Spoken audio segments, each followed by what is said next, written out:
നമസ്കാരം, ഞാൻ ശ്രുതി Sruthis Cookeryയിലേക്ക് നിങ്ങൾക്ക് എല്ലാവർക്കും സ്വാഗതം. ഇന്ന് ഞാൻ നിങ്ങൾക്കായിട്ട് ഒരു റിഫ്രഷിംഗ് ഡ്രിങ്ക് ആയിട്ടാണ് വന്നിരിക്കുന്നത്. നിങ്ങൾക്ക് ഒന്ന് റിഫ്രഷ് ചെയ്യണമെന്ന് തോന്നുന്ന സമയത്ത് സ്വയം ഒന്ന് കുടിച്ചു നോക്കാനും അതല്ല ഗസ്റ്റ് ഒക്കെ വരുമ്പോൾ ഒന്ന് കൊടുത്തു നോക്കാനായാലും ഈസി ആയിട്ട് ഉണ്ടാക്കാൻ പറ്റുന്ന ഒരു റിഫ്രഷിംഗ് ഡ്രിങ്ക് ആണിത്. ഓറഞ്ച് ജ്യൂസ് കൊണ്ടാണ് ഞാൻ ഈ ഡ്രിങ്ക് ഉണ്ടാക്കുന്നത്. അപ്പോൾ നിങ്ങൾക്ക് ഈസി ആയിട്ട് ഉണ്ടാക്കാൻ പറ്റുന്ന ഈ ഡ്രിങ്ക് നമുക്ക് എങ്ങനെ ഉണ്ടാക്കാൻ നോക്കിയാലോ?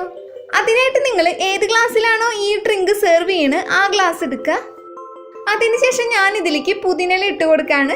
ഒരു 4 പുതിനയിലയാണ് ഞാനിപ്പോൾ ഇട്ട് കൊടുത്തിരിക്കുന്നത്. ഇനി അതിലേക്ക് 3-4 കഷ്ണം വട്ടത്തിൽ അരിഞ്ഞ ചെറുനാരങ്ങയും കൂടി ചേർത്ത് കൊടുക്കുകയാണ്.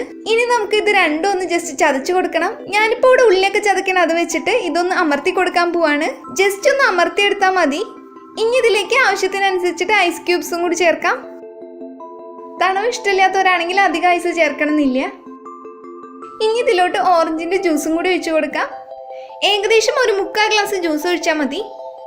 2 മീഡിയം സൈസ് ഓറഞ്ചിൽ ആവശ്യത്തിന് പഞ്ചസാര ചേർത്തിട്ട് അടിച്ചെടുത്ത ജ്യൂസാണിത്. അപ്പോൾ നിങ്ങൾക്ക് ഓറഞ്ചിന്റെ പുളിക്കനുസരിച്ചിട്ട് മധുരം ചേർത്തെടുക്കാം. ഇനി ബാക്കിയുള്ള ഗ്യാപ്പിലോട്ട് നമുക്ക് സ്പ്രൈറ്റ് ഒഴിച്ചു കൊടുക്കാം. കുറച്ച് സെക്കൻഡുകൾ കഴിയുമ്പോൾ ആ പതൊന്ന് താഴുമ്പോൾ നമുക്ക് കുറച്ചും കൂടി ഒന്ന് ഒഴിച്ചു കൊടുക്കാം. ഇനി നമുക്ക് ഇതൊന്ന് മിക്സ് ചെയ്ത് കൊടുക്കാം. ഞാനിപ്പോൾ ഇവിടെ ഓറഞ്ച് ജ്യൂസ് ഉണ്ടാക്കിയപ്പോൾ കുറച്ചധികം മധുരം ചേർത്തിട്ടുണ്ടായിരുന്നു. കുറച്ച് മധുരം മുന്നിൽ നിന്നാൽ മാത്രമേ എല്ലാം കൂടി മിക്സ് ആക്കി എടുക്കുമ്പോൾ കറക്റ്റ് മധുരം നമുക്ക് കിട്ടുള്ളൂ.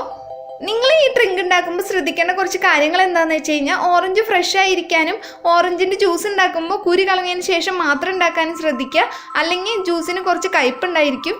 പുതിനയിലയും നാരങ്ങയും ജസ്റ്റ് ഒന്ന് അമർത്താനേ പാടുള്ളൂ, ചതയ്ക്കേണ്ട ആവശ്യമൊന്നുമില്ല. കൂടുതൽ ചതച്ച് കഴിഞ്ഞാൽ അതിൻ്റെ ഒരു കയ്പ് ആ ഡ്രിങ്കിന് വരാനായിട്ട് സാധ്യതയുണ്ട്. അപ്പോൾ അതും കൂടി ഒന്ന് നിങ്ങൾ ശ്രദ്ധിക്കണം. ഇനി അവസാനമായിട്ട് ഇതിലൊരു പുതിനയിലയും പിന്നെ ഒരു ചെറുനാരങ്ങയും കൂടി വെച്ച് കഴിഞ്ഞാൽ നമ്മുടെ റിഫ്രഷിംഗ് ഡ്രിങ്ക് ഇവിടെ റെഡി ആയിട്ടിരിക്കുകയാണ്.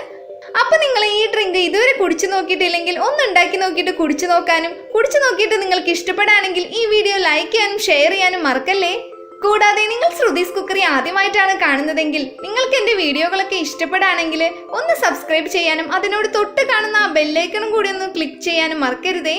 അപ്പം ഞാൻ എല്ലായ്പ്പോഴും പറയുന്ന പോലെ നിങ്ങൾ എല്ലാവരും നല്ല ഭക്ഷണം കഴിച്ച് ഹെൽത്തി ആയിട്ട് സന്തോഷമായിട്ട് ഇരിക്കുക. വീണ്ടും പുതിയ വിഭവമായിട്ട് ഞാൻ വരാം. അതുവരെ ബൈ.